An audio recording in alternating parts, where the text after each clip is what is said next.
So we've done several studies at predictive success. It's one of the most interesting ones that I've had a part of. Profiled the CEO profile over the last 50 years. And we had a couple different data points, one being back in the 1970s and another one being most recently in 2016.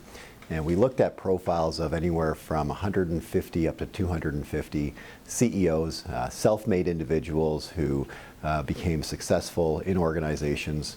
It was interesting, we found some pretty common trends. Typically you'll see that the most successful CEOs have a few things in common. One being a high level of dominance, high level of extroversion, and low level of patience. And that combination tends to drive success.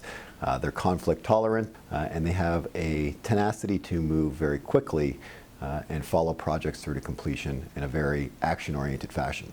So one of the things that we found most recently, looking at the updated study in 2016, was that the profile of the CEO hasn't changed dramatically in terms of the shape. You're still seeing the typical high dominance, high extroversion, low patience.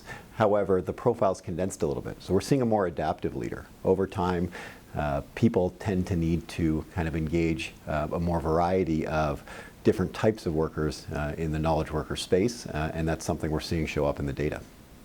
So one of the interesting things we see when we look at the data is that a lot of organizations, when it comes to technology and high growth companies, are actually looking for what they call smart generalists. So this term, I believe, was first coined by Google, and they talk about the fact that they want an adaptive person who can wear a lot of different hats, function effectively in different parts of the organization, and learn really quickly.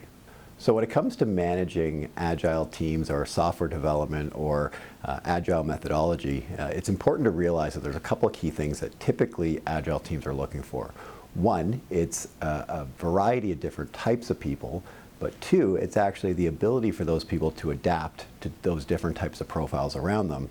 And a nice third thing that's also really important is high cognitive intelligence. People who can learn quickly, who can adapt quickly, and can manage different aspects of Agile development projects.